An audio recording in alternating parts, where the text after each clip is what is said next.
சிறகடிக்க அது சரியில்லை. இனி என்ன நடக்க போகுதுன்னு தான் பார்க்க போகிறோம். முத்து கார் ஸ்டாண்ட் பக்கத்தில் போகிறாரு. அப்போ போனோடனே அவங்க ஃப்ரெண்ட்ஸ் எல்லாருமே கூப்பிட்றாங்க, நண்பா முத்து, என்னடா நம்ம கார் ஸ்டாண்ட் பக்கமே ஆளுகாங்களே அப்படிங்கிறாங்க எல்லாருமே. அப்போ செல்வத்தை சொல்கிறாரு முத்து, இந்த மாதிரி ஒரு வாரமாக ஒரே ஒரு ஆளுக்காக நான் கார் ஓட்டிகிட்ருக்கேன் அப்படிங்கிறாங்க. யாருடா அந்த பெரிய ஆஃபர், யாருடா அப்படிங்கிறாங்க. கனடாவிலேருந்து ஒரு மேடம் வந்திருக்கிறாங்க. அவங்க வந்துட்டு வேறு ஆஃபர் எடுக்காதங்க, நான் என்ன மட்டுமே வச்சு நீங்கள்னாலும் கூப்பிட்டு போங்க வாங்க, நான் உங்களுக்கு நாள் வாடகை என்ன ஒன்றா தந்துடுறேங்கிறாங்க. நாள் வாடகைக்கு ஓட்டிகிட்டு இருந்தேன் ஒரு வாரமாக. இன்றைக்கி அவங்க வந்து ஒரு இடத்துக்கு போகணுன்னு சொன்னாங்க. அதுக்கப்புறம் அது கேன்சல் ஆகிட்டு போல், அதனால் நாளைக்கு போவோம் அப்படின்ட்டாங்க. அதான் ஸ்டாண்டுக்கு வந்துட்டேன் அப்படிங்கிறாங்க. அப்படியே நண்பா, சரி சரி அப்படிங்கிறாங்க.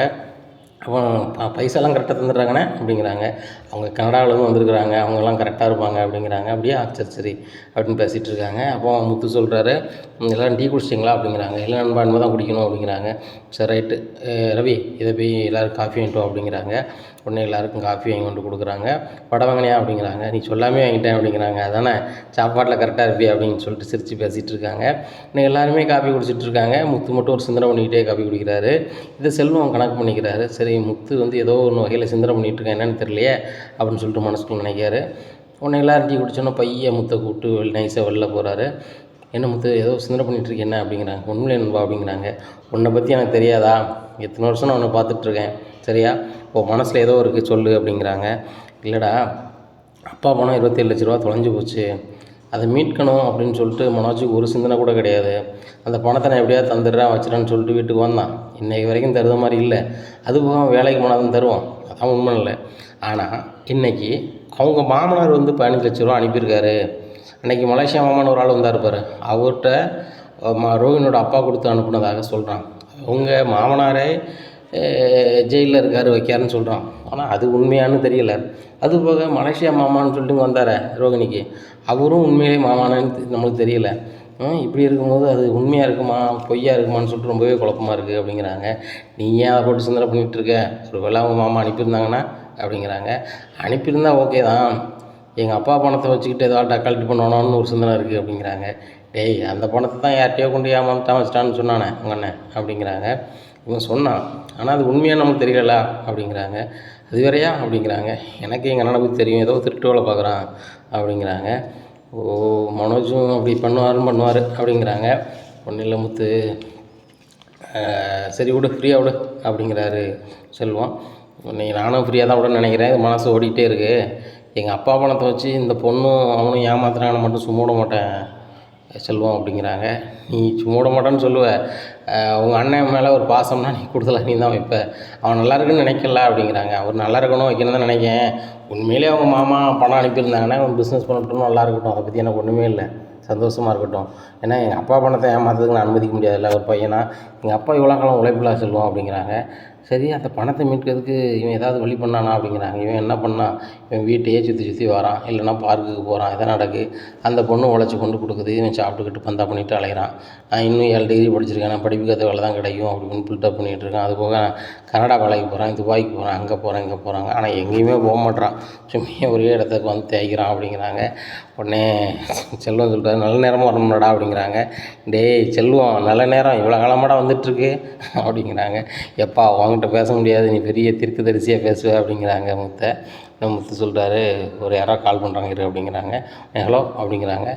நீங்கள் வந்து இங்கே வரைக்கும் வரணும், பெரம்பூர் வரைக்கும் வரணும், வரலாமா அப்படின்னு கேட்குறாங்க. வரமாட்டோம் அப்படின்னு சொல்லிட்டு நான் நமக்கு ஒரு ஆஃபர் வருது, போயிட்டு வரேன் அப்படின்னு சொல்லிட்டு முத்து கிளம்பிடுறாரு. இன்னும் கொஞ்சம் நேரம் செல்வம் இருக்கிறாரு ஸ்டாண்டில், அவருக்கு ஒரு ஆஃபர் வந்துடும், அவரும் போயிடுறாரு. ரொம்ப நேரம் கழிச்சு 2 பேருமே கார் ஸ்டாண்டுக்கு வந்துடுறாங்க. என்னம்மாக்கா இன்றைக்கி போனி ஆயிடுச்சா அப்படிங்கிறாங்க. ஆயிடுச்சு, உனக்கு எனக்கு ஆயிடுச்சு அப்படின்னுட்டு இருக்காங்க. சரி, மதியம் சாப்பாடு அப்படிங்கிறாங்க. வீட்டுக்கு தான் போகணும் அப்படிங்கிறாங்க. இன்றைக்கி என்ன சாப்பாடு அப்படிங்கிறாங்க. சாம்பார் அப்படி. இன்றைக்கி என்னப்பா சாம்பார், புதன்கிழமை தானே அப்படிங்கிறாங்க. இல்லை, எங்கள் வீட்டில் வந்து எங்கள் அண்ணி விரதம் இருக்காங்க அப்படி. எந்த அண்ணி அப்படிங்கிறாங்க. அதான்டா மனோஜ் ஒய்ஃப் வந்து விரதம் இருக்கா 48 நாள், அதனால் எங்கள் வீட்டில் எல்லாமே சைவம் தான், இன்றைக்கி தான் அதிகபட்சமாக முட்டை சாப்பிட்ருக்கேன் அப்படிங்கிறாங்க. அப்போ முட்டை சாப்பிட்டாச்சுல இன்னொன்னா சாப்பிட வேண்டியதானே அப்படிங்கிறாங்க. ஐயோ, வீட்டுக்கு வாங்கிட்டு போனோம்னா எங்கள் அம்மா ஏதாவது சொல்லுவோம் அப்படிங்கிறாங்க. சரி, நம்மளாவது சாப்பிடுவோம் கடையில் அப்படிங்கிறாங்க. இல்லை, நீ வேணால் சாப்பிடு செல்வம், நம்மளுக்கு அது சரி வராது. ஏன்னா வீட்டில் ஒரு ஆள் விரதம் இருக்கும்போது நம்ம ஏதாவது சாப்பிட்டுக்கிட்டு வீட்டில் அந்த விரதம் வந்து வேறு மாதிரி ஆகிடக்கூடாது அப்படிங்கிறாங்க. பரவாயில்ல, நீ என்னத்தை பேசினாலும் அண்ணி மேலேயோ அண்ணன் மேலேயோ மரியாதை வச்சுட்டு தானே செய்த அப்படிங்கிறாங்க. இல்லை செல்வம், அவங்க வேணால் என் மேலே பாசம் இல்லாமல் மரியாதை இல்லாமல் இருக்கலாம், எனக்கு 1000 கோவம் இருந்தாலும் சரி தான், நக்கல் இருந்தாலும் அவங்க என் உறவு இல்லைன்னு போயிடாதுல்ல, அண்ணன் பொண்டாட்டி தான், அவங்க மைனி தானே அப்படிங்கிறாங்க. உடனே செல்வம் சிரிச்சுக்கிறாரு, சரி வா நான் சாப்பிட்றேன், நீனும் சைவம் சாப்பிடு அப்படின்னு சொல்லி ஹோட்டலில் 2 பேரும் சாப்பிட்றாங்க. சாப்பிட்டு முடிச்சுட்டு மறுபடியும் கார் ஸ்டாண்டுக்கு வராங்க. கார் ஸ்டாண்டுக்கு வரும்போது ஒரு ஆட்டோவில் விளம்பரம் பண்ணிட்டே போகிறாங்க. உடனே செல்வத்திட்ட ஏதோ விளம்பரம் பண்ணிட்டு போகிறாங்க, என்ன அப்படின்னு கேட்குறாங்க முத்து. இல்லை ஏதோ கறிக்கடை விளம்பரம் போல், புதுசாக வந்து கிண்டியில் வந்து கறிக்கடை திறக்காங்களாம். ஏற்கனவே அந்த கறிக்கடைக்காரர் வந்து ஆவடியில் வந்து கறிக்கடை வச்சுருக்கிறாராம், ரொம்ப ஃபேமஸானாலாம், அவர் 3 தலைமுறையாக கறிக்கடை நடத்துகிறாங்களாம் அப்படிங்கிறாங்க. இதை கேட்டால் முத்து சிரிக்கிறாரு, கறிக்கடையே 3 தலைமுறை நடத்துகிறாங்களா, சரி சரி அப்படிங்கிறாங்க. என்ன சிரிக்கிற முத்து அப்படிங்கிற, இல்லை சும்மா தான் அப்படிங்கிறாங்க. பார்த்தியா விளம்பரத்தை பார்த்தியா அப்படிங்கன்னா, கறியை கேட்கல சொல்லு அப்படிங்கிறாங்க. 1 கிலோ கறி வாங்கினா இன்னொரு கிலோ கறி ஃப்ரீயா அப்படிங்கிறாங்க. என்னடா சொல்கிற, ஆட்டுக்கறியோட விலை என்னடா அப்படிங்கிறாங்க. 1200 1200 ஆயிடுச்சா அப்படிங்கிறாங்க. ஆமாம், 1200 கறியை வந்து ஃப்ரீயாக கொடுக்காருன்னு சும்மா லேசப்பட்ட கதையா, நாள் திறக்காரன்னா கொடுக்காரோ அப்படிங்கிறாங்க. இல்லை அவ்வளோ பேரும் கொடுத்துட்டு அப்படிங்கிறாங்க. போகிற பேருக்கெல்லாம் கொடுப்பேன்னு சொல்லி தானே விளம்பரம் பண்ணிட்டு போகிறாரு, தம்பி நிப்பாட்டுங்க அப்படிங்கிறாங்க. மறுபடியும் ஆட்டோ வரையில் உடனே அவர் துண்டு சீட்டெலாம் கொடுக்குறாங்க. அதில் ஃபோன் நம்பர் எல்லாமே இருக்குது. காலை 10 மணிலேருந்து மாலை 5 மணி வரை கறி வழங்கப்படும் அப்படின்னு சொல்லி போட்டிருக்கு. இதை பார்த்த செல்வன் சொல்கிறாரு, முத்து நீ தான் கறி சாப்பிட மாட்ட, நாங்கள் எல்லாருமே கறி சாப்பிடுவோம், அதுபோக நம்ம எங்கேயாவது வச்சு வரட்டினாலும் சாப்பிடுவோம் அப்படிங்கிறாங்க. உடனே முத்து சொல்கிறாரு, வேணாம் எங்கள் வீட்டில் வரதான் இருக்காங்களா, அது சாப்பிட சரியாக இருக்காது அப்படிங்கிறாங்க. சரியப்பா நீ வாங்க வேணாம் சாப்பிட வேணாம், சரி எங்கள் கூட வரலாம்ல அப்படிங்கிறாங்க. ஸ்டாண்டில் எல்லாரையும் சொல்கிறாங்க, டேய் ஆட்டுக்கறி விற்கிற விலைக்கு இந்த மாதிரி விற்று அதான் வாங்கி சாப்பிட்ட முடியும், அங்கே போய் எல்லோரும் வாங்கிடுவோமா அப்படிங்கிறாங்க. உடனே எல்லோரும் சரி சரி என்கிட்ட எவ்வளோ இருக்குது உன்ட்ட எவ்வளோ இருக்குன்னு சொல்லிட்டு பைசாவை பார்க்குறாங்க.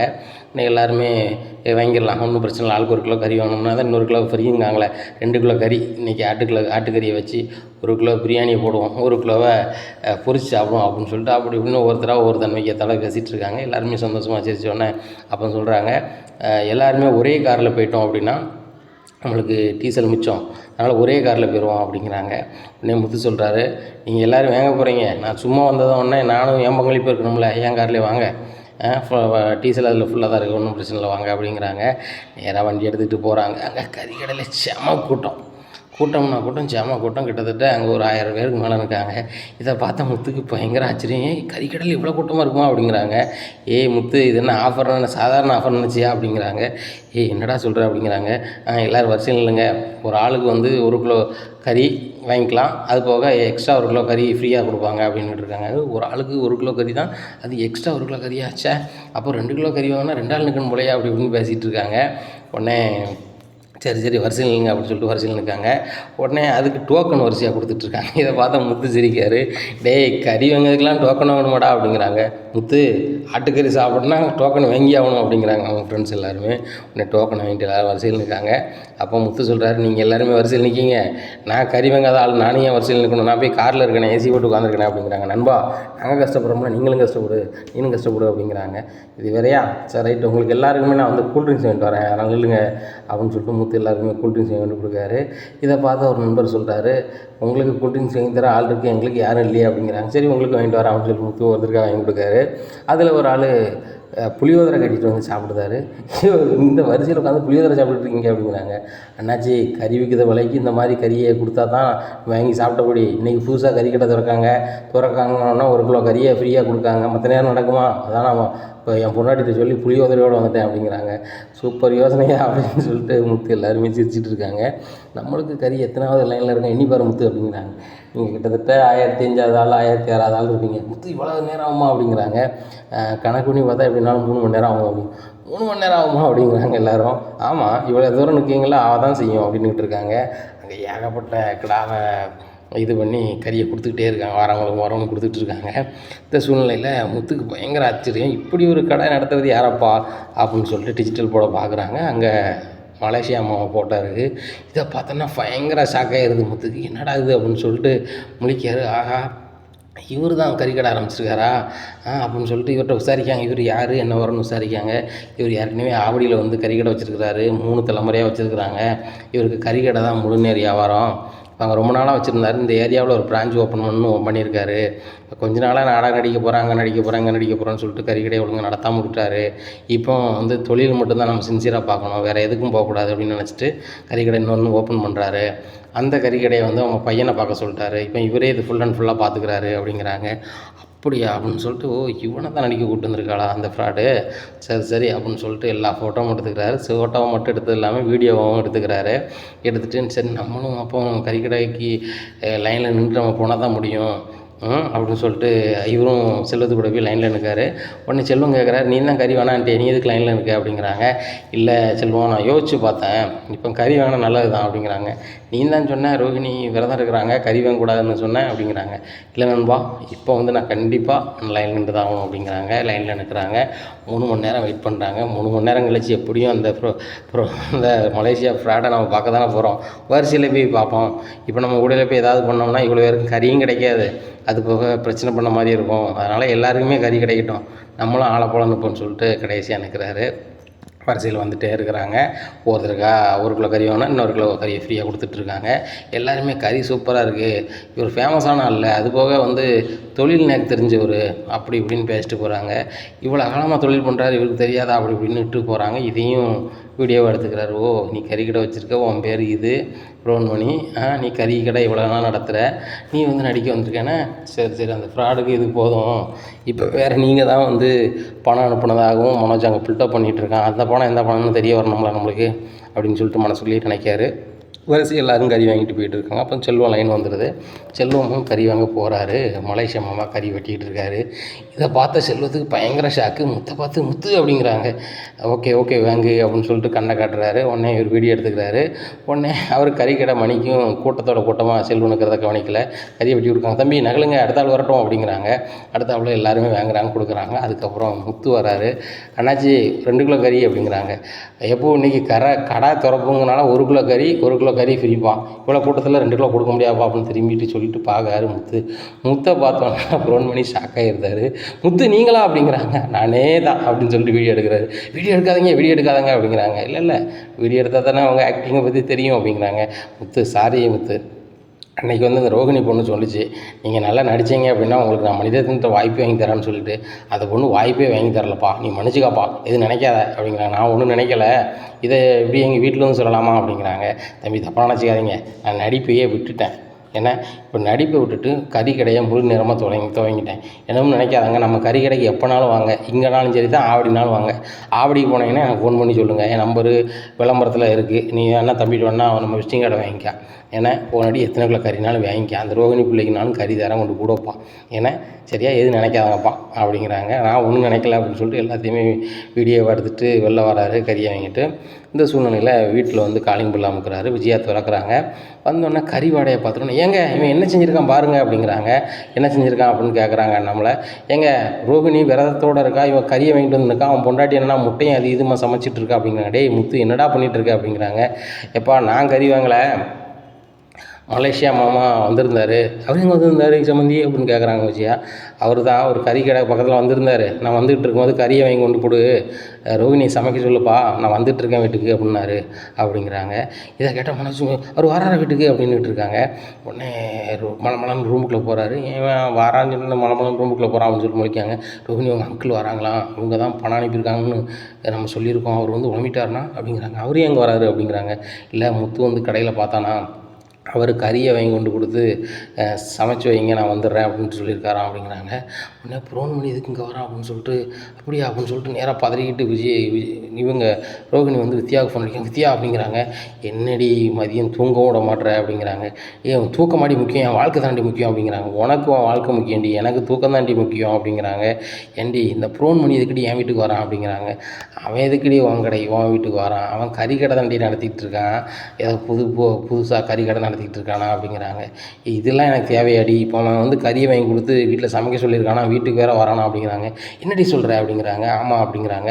உடனே வித்யா மணிக்கு ஃபோன் அடிக்கிறாங்க. மணி செம்ம கூட்டம் கறி வெட்டி கொடுத்துட்டு இருக்கிறதுனால யார் ஃபோனையும் எடுக்க முடியல. உடனே வித்யா ஃபோனையும் அவர் எடுக்கலை. இந்த சூழ்நிலையில் வித்யா ஃபோன் எடுக்க மாட்டேறானடி அப்படின்னு சொல்லிட்டு மறுபடியும் ஃபோன் அடிக்காங்க. ஏண்டி அவன் வீட்டுக்கு வந்தால் நான் மாட்டிக்க விடானடி அப்படிங்கிறாங்க. உடனே ரோகிணியும் மனோஜும் குசு குசுன்னு பேசுகிறாங்க. நம்ம சொல்லாத விஷயத்த அவர் சொல்லிட்டாருன்னா என்ன செய்ய அப்படிங்கிறாங்க. உடனே ரோகிணி சொல்கிறாங்க, அங்கிள் வந்தாரா நான் சமாளிச்சுக்கிடுவோம், ஒன்றும் பிரச்சனை இல்லை மனோஜ், நீ ஒன்றும் நினைக்காத அப்படிங்கிறாங்க. உடனே தோரணையாக போய் ஹாலில் உட்கார்றாரு. என்னடா மனோஜ், உங்கள் மாமா தான் உனக்கு பணம் அனுப்பிவிட்டாரா அப்படிங்கிறாங்க. என்னடா அதையே கேட்டுட்ருக்க? ஆமாம், ரோகிணியோட மாமா தான் பணம் அனுப்புனார், அதையும் அக்கௌண்ட்டில் தான் அனுப்புனார் அப்படின்னுட்டு இருக்காங்க. அப்படியா, சரி சரி, இப்போ அவர் வாராரு, அவர் வாயாலே கேட்டு போகிறது அப்படிங்கிறாங்க. உடனே விஜயா சொல்கிறாங்க, ஏங்க நம்மக்கிட்ட பேசிகிட்டு இருக்க மாதிரியே மலேசியா மாமாட்ட பேசாமல் அவர் தர வேண்டிய 15,00,000 தராமல் போயிடாமல் அப்படிங்கிறாங்க. உடனே அண்ணாமலை சொல்கிறாங்க, முத்து நம்மளுக்கு எதுக்கு, அவங்க கொடுக்குறாங்க கொடுக்கல, நம்ம வேலையை பார்ப்போம் அப்படிங்கிறாங்க. எப்போ நம்ம வேலையை தான் பார்க்கணும், அவர் கறி வாங்கி வந்திருக்காரு, நான் என்னப்பா செய்ய முடியும் அப்படிங்கிறாங்க. உடனே அண்ணாமலை சொல்கிறாங்க, கறி அவர் சம்மந்தி வாங்கி கொடுக்கும்போது இவன் எப்படி வாங்க மாட்டேன்னு சொல்ல முடியும், சரி இதை வைங்க, அவராக சாப்பிடட்டும், விரதத்தை அதை முறிக்கிறதுக்கு என்ன வழியோ அதை பண்ணுங்கள், பார்வதியை கூட்டி போய் அப்படிங்கிறாங்க. உடனே ஆமாங்க, மலேசியா சம்மந்தி நம்ம வெறும் கையிலையும் அனுப்ப முடியாது, அன்னைக்கும் சாப்பிடாமல் போயிட்டார், மனசு கஷ்டமாயிட்டு, அப்படி இப்படியே போனார்னா அவர் எப்படிங்க 15,00,000 தருவாங்க அப்படிங்கிறாங்க. நீ பணம்னு அலைஞ்சிக்கிட்டு இப்போ அவர் சம்மந்தி வராரு என்னன்னு பாருங்கள் அப்படிங்கிறாங்க.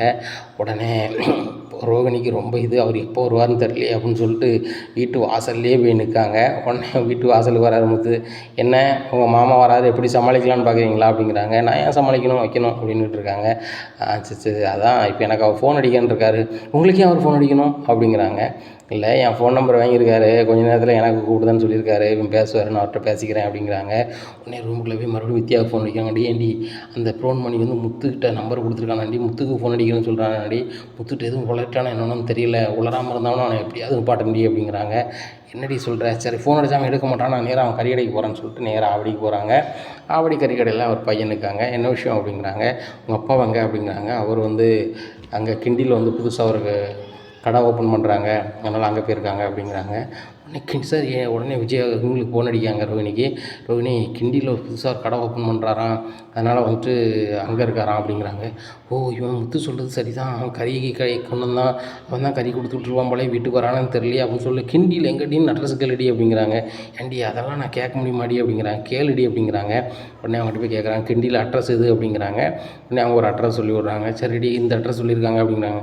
உடனே அந்த அட்ரஸில் போய் இங்கே வரக்கூடாதுன்னு சொல்லிடி, இங்கே வந்தால் மாட்டிக்க வேண்டி அப்படிங்கிறாங்க. உடனே பைக் எடுத்துகிட்டு நேராக கிண்டி போகிறாங்க. கிண்டியில் போய் பார்க்குறாங்க, புதுசாக கறி கடை திறக்கிறதுனால 1 கிலோ கறி வாங்கினா 1 கிலோ ஃப்ரீன்னொன்னே சேம கூட்டம் தெருவில். அதை பார்த்தோன்னே வித்தியா மறுபடியும் ரோகிணிக்கு ஃபோன் அடிக்காங்க. ஏண்டி இங்கே சொல்லவே முடியாது, செம்ம கூட்டண்டி, உள்ளே நுழைஞ்சி கடைக்குள்ள போக வாய்ப்பே இல்லை, ப்ரோன் பண்ணி இங்கே பெரிய ஆள் ஆகிட்டான், புதுசாக கடை திறக்கிறதுனால பயங்கரமாக பண்ணுவான் போல், இந்த விளம்பரத்தை பார்த்து தான் முத்துங்க வந்திருப்பான் போல், முத்து அவன்கிட்ட தான் கறி வாங்கியிருப்பான், இன்றைக்கி வசமாக நீ மாட்டினடி, உன்னை கொத்துக்கறி தாண்டி போட போகிறான், நீ தைஸாக எஸ் ஆகிடுடி அப்படிங்கிறாங்க. நான் எப்படிடி எஸ் ஆக முடியும் அப்படிங்கிறாங்க. வேறு வழி கிடையாது, ப்ரோன் பண்ணி சொல்லுதான்னு சொல்லிட்டான்னு வைங்களேன், கறி கடை வியாபாரம் முடிஞ்சோன்னே முத்து சொன்ன மாதிரி அங்கே வந்துட்டான் அப்படின்னா நீ என்னாவ, சீன் ஓவர் ஆயிரும் அப்படிங்கிறாங்க. இந்த சூழ்நிலை ரோகிணிக்கு என்ன சொல்லுனே தெரியல, எப்படி இந்த வீட்டு விட்டு போகிறது, வித்யா வீட்டில் இருந்துட்டு இங்கே என்ன நடக்குன்னு பார்க்கணுனாலும் நம்ம இங்கேருந்து தப்பிச்சு எப்படி போகிறது அப்படின்னு சொல்லிட்டு ரொம்பவே யோசனையாக உட்காந்துருக்காங்க. நேராக மனோஜ் அப்படிங்கிறாங்க. மனோஜ் என்ன அப்படிங்கிறாங்க, வா அப்படிங்கிறாங்க. இல்லை எங்கள் மாமா அனுப்பலை, நம்ம மாமா அனுப்பியிருக்காங்கன்னு சொல்லியிருக்கோம், மாமா இது உடம்பிட்டாருன்னு என்ன செய்ய அப்படிங்கிறாங்க. நீ தானே சொன்ன ரோகிணி, எங்கள் மாமா உடம்ப மாட்டாங்க, நான் பார்த்துக்கிட்டோன்னு சொன்னேன், இப்போ என்ன இப்படி பேசுகிற, அவர் உளறிட்டாருன்னா நான் என்ன செய்யன்னு தெரியல, பணம் எப்படி இருந்துச்சுன்னு கேட்பாங்களே அப்படிங்கிறாங்க. அதெல்லாமா கேட்பாங்க அப்படிங்கிறாங்க. அதெல்லாம் கண்டிப்பாக கேட்பான், அந்த முத்து வேறு உங்கள் மாமா தான் கறி வாங்கி கொடுத்துக்காருன்னு சொல்கிறாங்க, உங்கள் மாமா வேறு வருவார், என்ன செய்யன்னு தெரில அப்படிங்கிறாங்க. ஆமாம் மனோஜ், நம்ம கொஞ்சம் வெளில போய்ட்டு வருவோமா அப்படிங்கிறாங்க. உடனே இவ்வளோ நேரத்துக்கு நம்ம போக முடியாதுல ரோகிணி அப்படிங்கிறாங்க. சரி வா நம்ம போயிடுவோம், வார வழியிலே எங்கள் மாமாவை பார்த்தா நம்ம சொல்லிடலாம் அப்படிங்கிறாங்க. அதுவும் சரி தான் ரோகிணி, வாப்போம் அப்படின்னு சொல்லிட்டு கிளம்புறாங்க. உடனே விஜயா வராங்க. எங்கே ரோகிணி போகிற, உங்கள் மாமா வர போகிறாங்க, இங்கே சாப்பாடெல்லாம் ரெடி பண்ண சொல்லியிருக்கேன் மீனாவை, அது போக நீ இங்கே இருந்தே அவனை இரு அப்படிங்கிறாங்க. ஆண்டி கொஞ்சம் வெளியே போக வேண்டியிருக்கு அப்படிங்கிறாங்க. உடனே அண்ணாமலை சொல்கிறாங்க, ஏம்மா உங்கள் மாமா வராங்க, நீ தான் இருக்கணும் இரு அப்படிங்கிறாங்க. உடனே ரோகிணிக்கு வேறு வழியே தெரில, ஹாலில் உட்காந்துருக்காங்க. மனோஜும் திருன்னு முழிச்சிட்ருக்காங்க. உடனே முத்தும் ஹாலில் போய் உட்காடுறாரு சோஃபாவில். என்ன மனோஜ் திருன்னு முழிச்சிட்ருக்கீங்க நீனும் பொண்டாட்டியும், என்ன என் மாமா வருதுன்னா என்ன செய்யலாம், வரவேற்பு எப்படி கொடுக்கலான்னு சொல்லி முடிச்சிட்ருக்கீங்களா அப்படிங்கிறாங்க. உடனே ரோகிணி எங்களுக்கு தெரியும், எங்கள் மாமா இப்படி வந்தால் எப்படி வரவேற்கணும்னு தெரியும் அப்படிங்கிறாங்க. ஓ அவர் எனக்கு வரும்போது ஃபோன் அடிப்பார், நான் காரில் கூப்பிட்டு வந்துக்கிறேன், நம்ம ஃப்ரெண்டை தான் ஆகிட்டார, நம்மகிட்ட எதுவுமே மறைக்கிறது இல்லை அப்படிங்கிறாங்க. இப்போ திருன்னு முடிக்காங்க. உடனே மீனா பார்த்துட்டாங்க. ஏங்க நீங்கள் உங்கள் வேலையை பாருங்கள் வாங்க அப்படிங்கிறாங்க. மீனா எப்போ பார்த்தாலும் நீ அடக்கு தெரிய வேலையாக இருக்காது, அந்த வீட்டில் என்ன நடக்கும்னு தெரியல அப்படிங்கிறாங்க. நம்மளும் அப்படி பார்க்குறாரு. எப்பா இந்த வீட்டில் ஒரு கதை நடந்துச்சுல்லப்பா அப்படிங்கிறாங்க. என்ன கதை நடந்துச்சு அப்படிங்கிறாங்க. இல்லை மலேசியாவிலேருந்து என் மாமா வந்தாங்கன்னு சொல்லி ஒரு ஆள் வந்தார்லப்பா அப்படிங்கிறாங்க. உடனே ரோகிணி ஆகா இவன் அவன் உள்ளதை சொல்லிட்டானா ப்ரௌன்மணி அப்படின்னு சொல்லிட்டு இப்படி முழிக்காங்க. அவர் வந்து உண்மையிலேயே நீங்கள் மலேசியாவில் தான் வந்தாங்கன்னு நினச்சிட்டு இருக்கீங்களாப்பா அப்படிங்கிறாங்க. உடனே அண்ணாமலை சொல்கிறாரு நான் வந்து அப்படி தான் நினைக்கிறேன்ப்பா அப்படிங்கிறாங்க. உடனே விஜயா சொல்கிறாங்க ஏங்க இவனுக்கு என்ன கிறுக்கு எதுவும் பிடிச்சிருக்காங்க, அவங்க மாமா வந்திருக்காங்க, அவர் மாமா அங்கேருந்து தான் வந்தாரா, உங்களுக்கு நீங்கள் எப்படி நினைக்கிங்கன்னு கேட்டுக்கிட்டு இருக்கான். இப்போ அவர் கொஞ்சம் நேரத்தில் வரப்போகிறாரு, இப்படியே பேசிக்கிட்டு இருந்தால் சம்மந்தி என்னங்க நினைப்பார் அப்படிங்கிறாங்க. அவர் நினைக்கிறதெல்லாம் இருக்கட்டும் ரோகிணி, அவரும் உங்கள் மாமா தானா அப்படிங்கிறாங்க. உடனே ரோகிணிக்கு திருதுன்னு முடிக்காங்க. ஒரு வேளை அவங்க உண்மையை சொல்லிட்டானா சொல்லலையான்னு தெரியலையேன்னு சொல்லிட்டு ஆமாம் அவங்க எங்கள் மாமா தான், அதுக்கு என்ன அப்படிங்கிறாங்க. ஓ அவர் உங்கள் மாமா தானா, சரி சரி சரி, உங்கள் மாமாவுக்கு வந்து உண்மையிலே மலேசியா தானா அப்படிங்கிறாங்க. உடனே என்ன இப்படிலாம் கேட்குறான் அப்படின்னு சொல்லிட்டு ஆமாம் மலேசியா தான் அப்படிங்கிறாங்க. இதுக்கு ஏன் பதறீங்க, மலேசியான்னு சொல்ல வேண்டியதானே அப்படிங்கிறாங்க.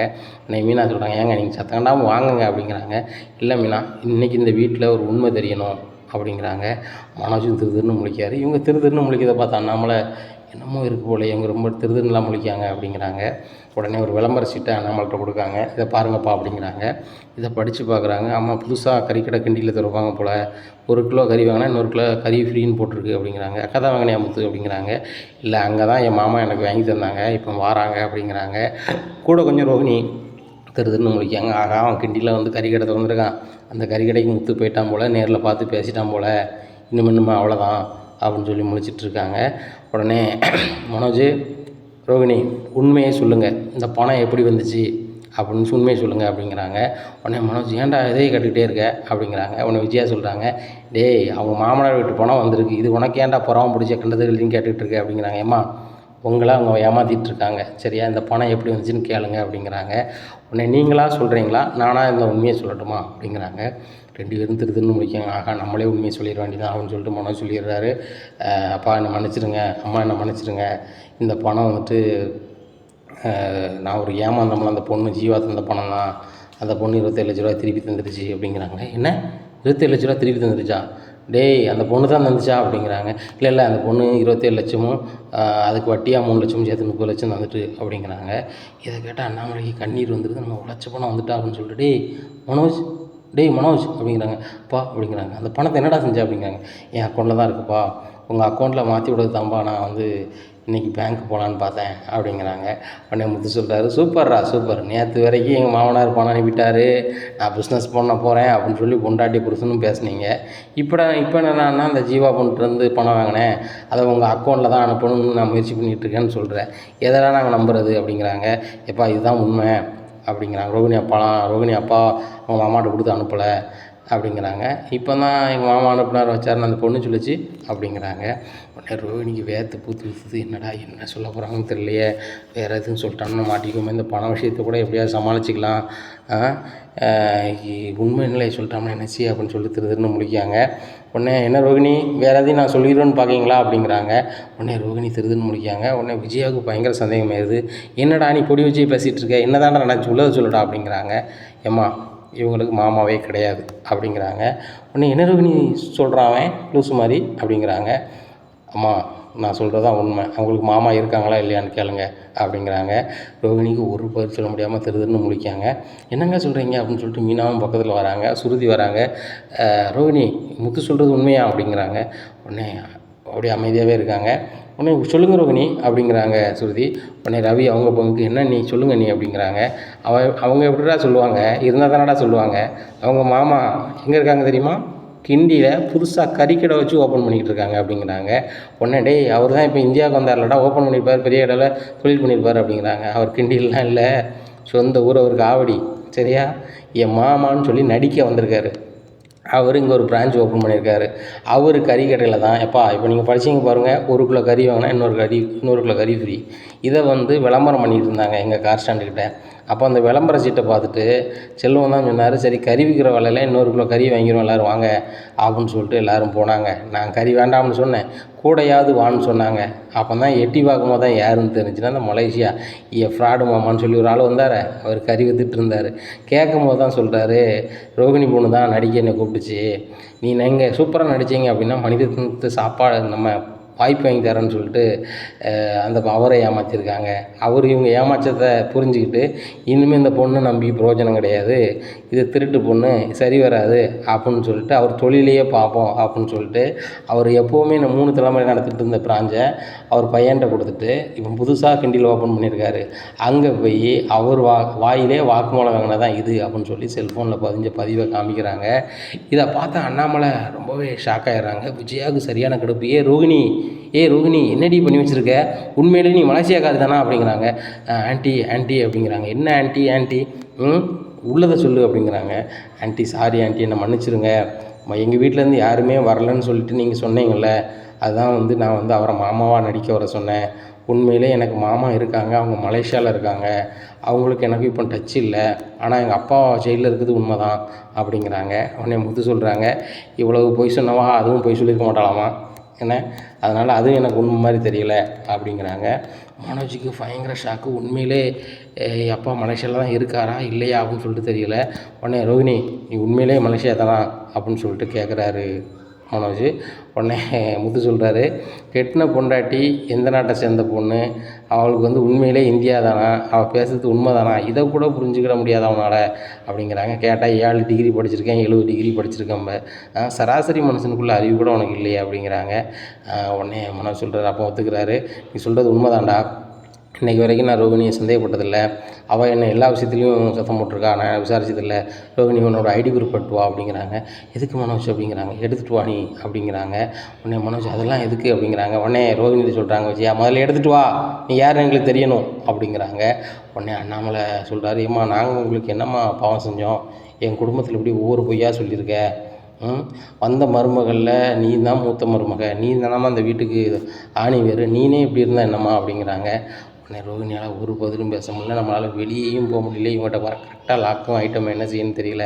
இந்த சூழ்நிலை வித்யா ஃபோன் அடிச்சிட்டே இருக்காங்க. உடனே ஃபோனை எடுக்காமல் உட்காந்துட்ருக்காங்க. ஃபோனை முதல்ல அட்டன் பண்ணு அப்படிங்கிறாங்க விஜயா. உடனே சரிம்மா லவுடு போட்டு பேச சொல்லுங்கள் அப்படிங்கிறாங்க. உடனே வித்யா பேசுகிறாங்க, என்னடி நீ ஃப்ராட் பண்ணது அவங்க மனோஜ் ஃபேமிலிக்கு தெரிஞ்சிருச்சா, அவங்களுக்கு தான் அந்தளவுக்கு விவரம் கிடையாதுடி, நீலாம் அழகாக ஏமாற்றிடலாண்டி அப்படின்னு சொல்லி வித்யா பேசுகிறாங்க. பார்த்தீங்களாம்மா, இப்படி தான் அவங்களுடைய பிராடுத்தனம், சரியா புரிஞ்சுக்கிட்டீங்களா அப்படிங்கிறாங்க. உடனே விஜயா பயங்கர கடுப்பில் இருக்காங்க. இந்த சூழ்நிலையில் ஏம்மா உங்களுக்கு தெரியாத ஒரு உண்மையை நான் சொல்ல போகிறேன் அப்படிங்கிறாங்க. எப்போ என்ன மன்னிச்சுக்கோங்க, இந்த உண்மையை நம்ம இந்த நேரத்தில் சொல்லி தான் ஆகணும் அப்படிங்கிறாங்க. முத்து வேண்டாம் அப்படிங்கிறாங்க. இல்லைப்பா சொல்லி தான் ஆகணும். ஏம்மா உங்கள் பேரில் ஒரு பார்லர் இருந்துச்சுல்ல அப்படிங்கிறாங்க. ஆமாம், அதை பேரில் மாற்றிட்டா தானே இதையும் ஒரு குறையாக சொல்ல போகிறோம் அவ்வளோதானே அப்படிங்கிறாங்க. அதாவது ஒரு குறையாக சொல்லலை, அந்த பார்லரை இந்த பொண்ணு எப்போவுமே விற்றுருச்சு, இந்த பொண்ணுகிட்ட பார்லரோ ஏதோ கிடையாது, 16,000 ரூபா சம்பளத்துக்கு வேலைக்கு தான் போகுது அப்படிங்கிறாங்க. இதை கேட்டால் விஜயாவுக்கு தலையே சுற்றிடுது. ஆகா, இந்த பிள்ளைகிட்ட பார்லர் கூட சொந்தமாக இல்லையா, அப்போ நம்ம வீட்டு பத்திரத்தை வச்சு வாங்கி கொடுத்த பார்லர் என்னாச்சு அப்படின்னு சொல்லிட்டு ரொம்பவே முழிக்காங்க. உடனே மனோஜ் கேட்குறாரு, என்ன ரோகிணியா சொல்லிக்கிட்டு இருக்காங்க, சொல்லுறதெல்லாம் உண்மையா அப்படிங்கிறாங்க. உடனே இல்லை மனோஜ் அப்படிங்கிறாங்க. அவன் என்ன தான் உண்மை அதை சொல்லி தொலையேன் அப்படிங்கிறாங்க. மனோஜ் உன்கிட்ட நான் ஒரு உண்மையை சொல்லணும்னு நினச்சேன், ஆனால் என்னால் சொல்ல முடியலை அப்படிங்கிறாங்க. இப்போமாவது சொல்லு ரோகிணி அப்படின்னு சொல்லிட்டு ரொம்பவே கத்துறாரு மனோஜ். என்னை திடீர்னு வீட்டு பத்திரத்தை மீட்டு தாங்கன்னு சொல்லிட்டு முத்துங்க கேட்டார், வீட்லேயும் நெருக்கடி பண்ணாங்க, அப்படி பண்ணும்போது நான் என்ன செய்வேன், நான் பார்லர் விற்றுட்டேன் அப்படிங்கிறாங்க. அப்போ உங்கள் அப்பாட்ட சொல்லி நீங்கள் பணம் வாங்கியிருக்க வேண்டியதானே அப்படிங்கிறாங்க. இல்லை, நான் இன்னும் மேரேஜ் பண்ணதுலேருந்து எங்கள் அப்பா என்கிட்ட சரியாகவே பேசலை அப்படிங்கிறாங்க. உடனே விஜயா சொல்கிறாங்க, எங்கள் அப்பா ஒரு கல்யாணம் முடிச்சிருந்தாரு, சின்ன வயசு பொண்ணை கல்யாணம் முடிச்சிட்டாரு, அதனால் எனக்கு அது பிடிக்கல, அதனால் நான் எங்கள் அப்பாவை எனக்கு பிடிக்காம நான் விலகிட்டேன் அப்படின்னு சொன்னேன். இப்போ என்னன்னா என் பையனை கல்யாணம் முடிச்சிட்டேன், அதனால் அவர் பேசலைங்க, அப்போ எது தான் உண்மை அப்படிங்கிறாங்க. ஆன்ட்டி ரெண்டுமே உண்மை தான் அப்படிங்கிறாங்க. உடனே முத்து சொல்கிறாரு, ஏம்மா அந்த பொண்ணு வாயிலேருந்து வர்றது போகாமே ஃப்ராடு தான், என்ன உண்மை தன்மையை விசாரிங்க அப்படிங்கிறது தான் இன்றைக்கி நான் கார் ஸ்டாண்ட்லேருந்து பரபரப்பாக அங்கே சொல்கிறேன் அப்படிங்கிறாங்க. உடனே அண்ணாமலை சொல்கிறாங்க, முத்து நீ இந்த உண்மையை கண்டுபிடிக்கல அப்படின்னா இந்த பொண்ணு இன்னும் எங்கள் மாமா தான் பணம் அனுப்புனார் வச்சாருன்னு சொல்லிக்கிட்டு இருக்கோம் அப்படிங்கிறாங்க. எப்பா பேச்சோட பேச்சா உங்கள் பணத்தை பேங்காமல் விட்டுறக்கூடாது, மனோஜ் அப்பா அக்கௌண்ட்டுக்கு அந்த பணத்தை மாற்றி விடு அப்படிங்கிறாங்க. உடனே இல்லை, இன்றைக்கி பேங்க் கிடையாது, நாளைக்கு நான் பேங்க்லேருந்து மாற்றி விட்டுருந்தேன் அப்படிங்கிறாங்க. உடனே முத்து சொல்கிறாரு, டெக்னாலஜி எவ்வளோ வளர்ந்துருச்சு என்ன, சரியா நீ இதெல்லாம் ஏன் பண்ணிகிட்ருக்க, உன் செல்ஃபோன்லேருந்து அப்பாவுக்கு அக்கௌண்ட்டில் மாற்றி விடு, நீ தான் எல்லா இதையுமே ஓப்பன் பண்ணி வச்சுருக்கிய, நெட் பேங்கிங் எல்லாமே தான் உன்ட்ட இருக்குது அப்படிங்கிறாங்க.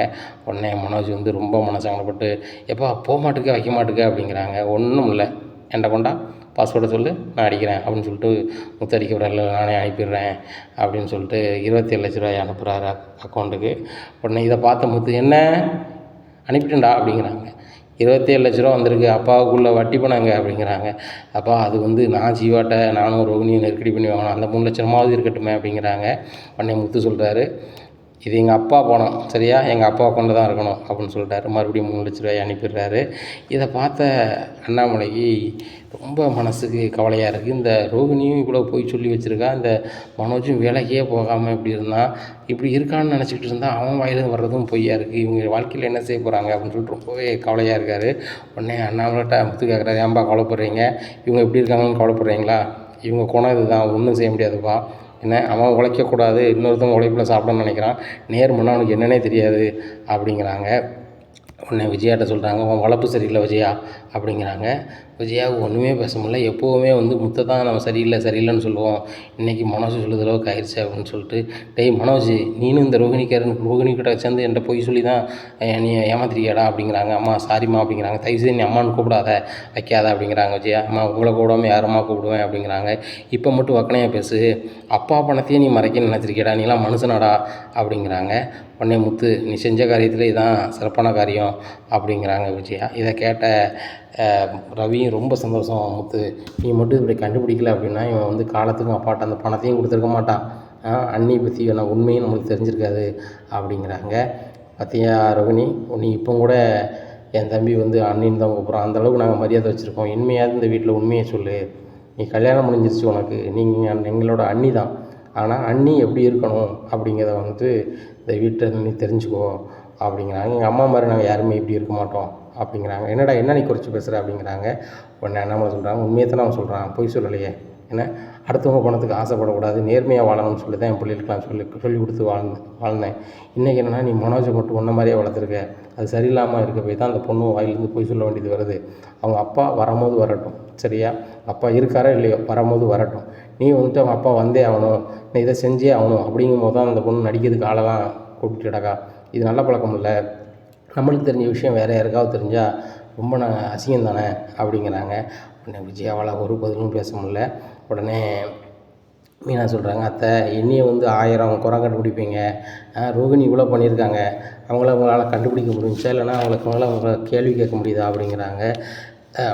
உடனே விஜயாவுக்கு ஒரு சொல்ல முடியல. இந்த முத்து உண்மையை கண்டுபிடிக்க போய் இந்த மீனாலாம் என்னை குறைச்சி பேச அளவுக்கு இருக்குது, இந்த பூக்காரிலாம் என்னை இலக்காரமாக பேசுகிற அளவுக்கு ஆகிப்போச்சு அப்படின்னு சொல்லிட்டு ரொம்பவே கோவத்தில் ரோகிணியை பார்க்காங்க. ரோகிணிக்கு ஒரு பதிலும் சொல்ல முடியல, அப்படியே கவுந்துக்கிட்டு போய் ரூமில் உட்காந்துக்கிறாங்க. உடனே எல்லோரும் அவங்க வேலையை பாருங்கள் அப்படின்னு சொல்லிட்டு அண்ணாமலை சொல்லிடுறாங்க. போயிடுறாங்க. நேராக விஜயா ரூமுக்கு போகிறாங்க. ரோகிணி என்ன பார்க்க உனக்கு எப்படி தெரியுது, இளிச்சவாய் மாதிரி இருக்கா அப்படிங்கிறாங்க. இல்லை ஆண்டி அப்படிங்கிறாங்க. இல்லை ஆண்டியா, வாயில் வர்றது பூரா பொய்யா இருக்குது சரியா, இனிமேல் உனக்கு இந்த வீட்டில் இடம் கிடையாது, வீட்டை விட்டு வெளில போ அப்படிங்கிறாங்க. உடனே அண்ணாமலை சவுண்டு கேட்டு வெளில வராங்க. வந்துட்டு நீ என்ன இப்படி இந்த பொண்ணு இப்படி பேசிகிட்டு இருக்க அப்படிங்கிறாங்க. இல்லைங்க, இவ்வளோ போய் சொன்ன பிறகு இந்த வீட்டில் இருக்கக்கூடாது, அவங்க அப்பாவே மலேசியாவில் இருக்காரா இல்லையான்னு எனக்கு சந்தேகமாக இருக்குது அப்படிங்கிறாங்க. அவள் இருக்கணுமா இருக்கக்கூடாதான்னு முடிவு பண்ண வேண்டியது மனோஜ், நீ கிடையாது, நான் கிடையாது சரியா, அந்த பேச்சை விடு அப்படிங்கிறாங்க. உடனே விஜயா சொல்கிறாங்க, ஏன் பேச்சு தான் பையன் கேட்பான், இவன் இந்த வீட்டில் இருக்கக்கூடாது, வீட்டை விட்டு வெளில போக சொல்லுங்கள் அப்படிங்கிறாங்க. உடனே மனோஜ் சொல்கிறாரு, ஏன் முன்னாடி எப்படிம்மா நீங்கள் வெளில போகணும்னு சொல்லுவீங்க, அவள் எவ்வளோ பெரிய கோடீஸ்வரி தெரியுமா அப்படிங்கிறாங்க. டேய், அவள் கோடீஸ்வரியாங்கிறதே சந்தேகமாக இருக்குது, அவங்க அப்பாட்ட ஃபோன் பண்ணி நம்ம பேசியிருக்கோமா, இல்லைனா அவர் வந்திருக்காரா, இல்லை அவங்க குடும்பத்துலேருந்து யார் வந்திருக்காங்களா போயிருக்காங்களா அப்படிங்கிறாங்க. அவங்க மாமா வந்துடலாமா அப்படிங்கிறாங்க. என்னடா முட்டாள்தனமாக பேசிகிட்டு இருக்கேன், இப்போ என்னடா முத்து ஆதாரபூர்வமாக நிரூபிச்சான் அப்படிங்கிறாங்க. இல்லைம்மா, அவர் மாமா இல்லை, வேறு மாமா இருக்கலாம், வரலாம்ல அவங்க அப்படிங்கிறாங்க. டேய், இன்னும் நீ அவ்வளோ நம்பிக்கிட்டு தான் இருக்க போறியா, பார்லரை விற்றுட்டா, மலேசியாவில் எப்போ ஜெயிலில் இருக்காருன்னு சொல்கிறா, அவர் சொத்து எல்லாம் லாக் ஆகிட்டுங்க, எதுதான் உண்மைன்னே தெரியலை, இந்த சூழ்நிலையும் அவட வாழ போறியா அப்படிங்கிறாங்க. மனோஜ் எந்த பதிலுமே சொல்லாமல் இருக்காங்க. அப்போ ரோகிணி கேட்குறாங்க, மனோஜ் நீ வேண்டாமா உனக்கு அப்படிங்கிறாங்க. ரோகிணி எனக்கு வேணும் தான், ஆனால் அவன் சொத்தும் எனக்கு வேணும் அப்படிங்கிறாங்க. அப்போ தான் ரோகிணிக்கு படுது, மனோஜ் வந்து பணத்துக்காக தான் என்ன கட்டியிருப்பான் போல் அப்படின்னு சொல்லிட்டு, மனோஜ் நான் அந்த வீட்டில் இருக்க உனக்கு பிடிக்கலன்னா கிளம்புறேன் அப்படிங்கிறாங்க. உடனே அண்ணாமலை சொல்கிறாரு, என்ன நினச்சிட்ருக்க, கல்யாணம் முடிப்பு ஒரு பொண்ணை நீ நினச்சா வேண்டாம்ப, அது என்ன விளையாட்டு கதையா, ரோகிணி நீ இந்த வீட்டில் தான் இருக்கணும், மனோஜ் நீ இருக்கணுமா வேண்டாமா நீ கூடி போனிக்கா, என் மருமக அந்த வீட்டில் தான் இருப்பா, 2 பேர் வெளில போங்க அப்படிங்கிறாங்க. விஜயாவையும் மனோஜையும் வெளியே அனுப்பிடுறாங்க. நீ இருமா அப்படின்னு சொல்லிட்டு நேராக வெளில போகிறாரு. ரோஹிணிக்கு ரொம்பவே அசிங்கமாக இருக்குது. எப்படி இந்த வீட்டில் நம்ம சமாளிக்க போகிறோம்? நம்ம இந்த வீட்டில் நம்மளுக்கு சுத்தமாக மரியாதையே இருக்காது. ஸ்ருதி நம்மளை மதிக்க போகிறதில்ல, இந்த மீனாவும் மதிக்க போகிறதில்ல, இந்த ஆன்ட்டி நம்மளை வந்து இன்னும் ஒரு மாதிரி தான் நடத்துவாங்க அப்படின்னு சொல்லிட்டு ரொம்பவே அழுறாங்க. உடனே வித்யாவுக்கு ஃபோன் அடிக்கிறாங்க. ஆன்ட்டி நீ ஃபோன் அடிச்சு நான் அப்படியே மாட்டிக்கிட்டேன்டி அப்படிங்கிறாங்க. ஆன்ட்டி உன் ஃபோனை வேறு யாரும் எடுப்பாங்கன்னு எனக்கு எப்படி தெரியும் அப்படிங்கிறாங்க. ஃபோனை நான் எடுக்கும்போது காலில் இருந்தேன், அந்த முத்து லவுடு போட்டு விட்டான் எல்லாரும் கேட்குற மாதிரி, நீ பேசுனது பூரா கேட்டுருச்சு. என்னடி சொல்கிற அப்படிங்கிறாங்க. ஆமாம் நான் வசமாக மாட்டிக்கிட்டேன். நான் வந்துட்டு மலேசியாவில் எங்கள் அப்பா இருக்காங்களா இல்லையான்னு அவங்களுக்கு டவுட்டு தான் இருக்குது. நான் உறுதிப்படுத்தும் வகையில் சொல்லலை. ஆனால் இந்த ப்ரோன் பண்ணி நடிக்க தான் வந்திருக்கான் அப்படிங்கிறது வந்து ஃபுல் அண்ட் ஃபுல்லாக தெரிஞ்சுட்டு அவன் ஆதாரத்தோடு அந்த குடிகாரன் நிரூபிச்சிட்டான் அப்படிங்கிறாங்க. யார் அது முத்தா அப்படிங்கிறாங்க. ஆமாம் முத்து நிரூபிச்சிட்டான். இப்போ இந்த ஆன்ட்டிக்கும் முத்துக்கு சப்போர்ட் பண்ணுறாங்க, மீனாவுக்கு சப்போர்ட் பண்ணுற நிலைமைக்கு போயிட்டாங்க. இன்னுமே இந்த வீட்டில் என் நிலைமை அவ்வளோதான் அப்படிங்கிறாங்க. நான் தான் முதல்லே சொன்னேனடி அந்த வீட்டை விட்டு வெளில போ, வேறு குடித்தனம் இரு, நல்ல மாதிரி இருந்தேன், நீ தான் கூட்டு குடும்பத்தில் தான் இருப்பேன், அப்படி தான் செய்வேன் இப்படி தான் செய்வேன்னு சொன்னேன், இன்றைக்கி இந்த நிலமையில் இருக்க அப்படிங்கிறாங்க. இதை கேட்ட ரோஹிணி ரொம்பவே மன கஷ்டத்தில் இருக்காங்க. இனி என்ன நடக்கும் இந்த ரோஹிணி வாழ்க்கையில், மனோஜ் வாழ்க்கையில் அப்படிங்கிறத பொறுத்திருந்து பார்க்கலாம். நம்ம சேனலை நீங்கள் மறக்காமல் லைக் அண்ட் சப்ஸ்கிரைப் பண்ணுங்கள். நன்றி, வணக்கம்.